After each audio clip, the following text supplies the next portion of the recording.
কারণ আমি কোনো টপিক নিয়ে কিছু বলতে গেলেই দেখবেন কিছু লোক এখানে ট্রোল করতে শুরু করে, সব জানতে হবে এইসব বলে। আমি ইচ্ছা করলে ব্লক করে দিতে পারতাম, কিন্তু আমি সবার জন্য ওটা খুলে রাখি, দেখার জন্য যে যারা এইসব সব জানতে ইত্যাদি টাইপের কটু মন্তব্য করছে, দেখবেন তাদের প্রোফাইলগুলো খুলে খুব সাধারণ আর কি। মানে অধিকাংশই জীবনে আপনি সোজা কথায় বলতে পারেন ফিনান্সিয়ালি ব্যর্থ, খুব একটা যে পজিশানে উঠতে পেরেছে তাও নয়।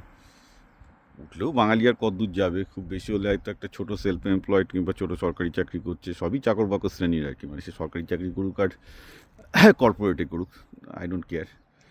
তো এই ধরনের লোকেরা আমাকে যখন জ্ঞান দিতে আসে, আমি প্রথমে বলে রাখি আপনাদের তিনটে জিনিস শিখতে হবে। একটা জিনিস হচ্ছে এই যে দুটো বিষয় আছে। একটা হচ্ছে কি, আজ থেকে 200 বছর আগে এবং 300 বছর আগে মোটামুটি যিনি গণিতজ্ঞ হতেন, যিনি ম্যাথামেটিশিয়ান হতেন, তিনি ফিলোসফার হতেন, এবং তিনি ফাইন্যান্স করতেন আর কি। অর্থাৎ কোনো এইসব সাবজেক্টগুলো আমাদের যে একটা ফিজিক্স, কেমিস্ট্রি, ম্যাথামেটিক্স, বায়োলজি বিভিন্ন সাবজেক্ট ভাগ হয়ে গেছে, এসব কিন্তু ছিল না। ইতিহাস, ভূগোল হয়েছে, সবাই পলিম্যাথ হতো মোরালেস। তারপরে যত জ্ঞান বিজ্ঞানের ভান্ডার বেড়েছে, এক একটা সাবজেক্টের স্পেশালাইজেশন বেড়েছে। তো ন্যাচারালি কি একটা সাবজেক্টের স্পেশালাইজেশন দরকার হয় যখন আপনি ওই সাবজেক্টটাকে এগিয়ে নিয়ে যেতে চান। ধরুন যিনি অর্থনীতিকে এগিয়ে নিয়ে যেতে চাইবেন, তাকে তো অর্থনীতি নিয়ে পড়াশোনা করতেই হবে। যিনি সমাজবিজ্ঞান নিয়ে এগোবেন, তিনি সমাজবিজ্ঞান নিয়ে এগোবেন। যিনি ইতিহাস নিয়ে এগোবেন, তাকে ইতিহাস নিয়ে পড়াশোনা করতে, এই নিয়ে কোনো সন্দেহ নেই। কিন্তু ব্যাপারটা হচ্ছে এরকম যে, ধরুন আমি আওরঙ্গজেব নিয়ে চর্চা করতে চাই, আমি আকবর নিয়ে চর্চা করতে চাই, কিংবা আমি গৌতম বুদ্ধ নিয়ে চর্চা করতে চাই। ইতিহাস নিয়ে চর্চা করতে গেলে আপনাকে কিন্তু ইতিহাসের বাইরেও আপনাকে মনোবিজ্ঞান ভালো করে জানতে হবে, অর্থনীতি ভালো করে জানতে হবে, সমাজবিজ্ঞান ভালো করে জানতে হবে, ইভেন ইভলিউশনারি বায়োলজিও ভালো করে জানতে হবে। 5-6টা সাবজেক্ট ভালো করে জানলে তবে আপনি একটা ইতিহাসের গতি প্রকৃতি জানতে পারবেন। ঠিক একই কারণে আজকে যে এই যে যতগুলো ভূরাজনৈতিক ঘটনা ঘটছে, জিওপলিটিক্স ঘটছে, সেটাও বোঝার জন্য কিন্তু আপনাকে ফাইন্যান্স, ইকোনমিক্স থেকে শুরু করে সায়েন্টিফিক ডেভেলপমেন্ট কোথায় হচ্ছে, এগুলো জানা জরুরি। অর্থাৎ এটা কিন্তু আমাদের বহুদিন আগে জৈন ধর্ম বলে গেছে অনেকান্তবাদ। অনেকান্তবাদ মানে হচ্ছে যে একটা বাস্তবতার অনেকগুলো ডাইমেনশন থাকে। অর্থাৎ আমরা যে ঘটনাগুলো ঘটে যায়, সামনে রাজনৈতিক ঘটনা বলি আমরা সেগুলোকে, তার পেছনে অর্থনৈতিক কারণ থাকে, একটা পার্সনের মনস্তাত্ত্বিক কারণ থাকে, তার ঐতিহাসিক কারণ থাকে। এটাই হচ্ছে অনেকান্তবাদ ইন শর্ট।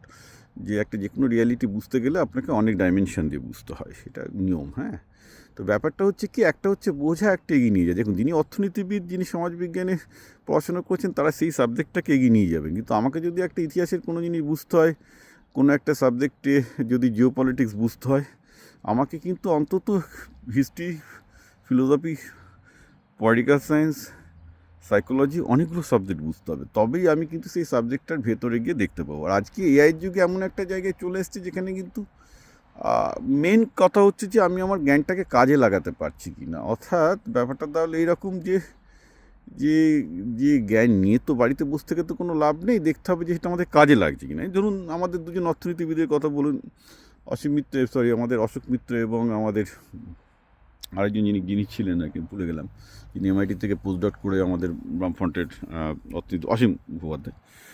তো এই দুজন তো আমাদের তো খুব ভালো, তাদের মানে যদি আপনি দেখেন যে তাদের একাডেমিক ক্যারিয়ার খুবই ভালো অর্থনীতিবিদ হিসাবে, কিন্তু পশ্চিমবঙ্গকে তারা একদম পেছনের সারি, অর্থনীতিতে পেছনের সারির একদম রাজ্য করে ছেড়েছিল। তো কী লাভ হলো আপনার এইসব একটা সাবজেক্ট স্পেশালাইজেশন করে? অর্থনীতি লোকে পড়েই ওই জন্য যাতে দেশের অর্থনীতি ভালো হয়, রাইট? সেটাই তো, এটা তো সেই জ্ঞান যে কী করলে দেশের অর্থনীতি ভালো হবে। কিন্তু দুজন সেরা অর্থনীতিবিদ পেয়ে পশ্চিমবঙ্গের লাভটা কী হয়েছে? পশ্চিমবঙ্গ একদম লাস্ট বেঞ্চে বসেছিল।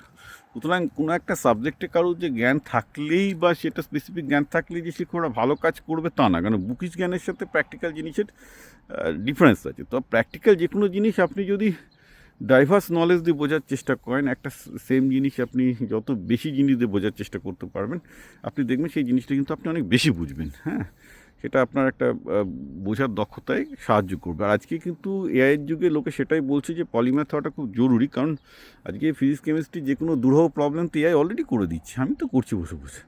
ডেটা সায়েন্সের যে কোনো দুরূহ প্রবলেম করে দিচ্ছে, কোনো অসুবিধা নেই। কিন্তু মাল্টিপল সাবজেক্টে আপনার যদি দক্ষতা না থাকে, আপনি কিন্তু ওই ডেটা সায়েন্স দিয়ে কী কাজে লাগাবেন, কীভাবে আপনি অ্যাপ্রোচটা নেবেন যাতে ওই ডেটা সায়েন্সের টুলটা বেনিফিটেড হয়, সেটা কিন্তু আপনি করতে পারবেন না।